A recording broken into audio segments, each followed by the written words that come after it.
কাটবো না আলু ওরা ওই খাইছি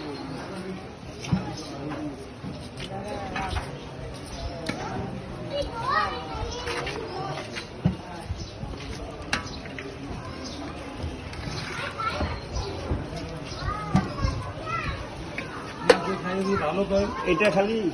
আরেকদিন রাখুন বাইরে আপনি টাকা রাখবো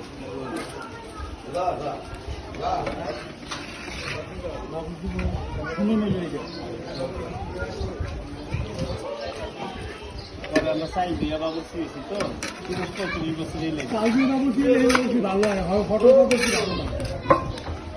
আমরা হামদুল বুঝতাম মাইরা ওই এতটুকু থেকে কাঁচামরিচ বড় বাবুকে 10 টাকা দিত 5 টাকা দিত লাখ লাখ দিয়ে দিত বাবুর আর একটা দেখে কষ্ট করে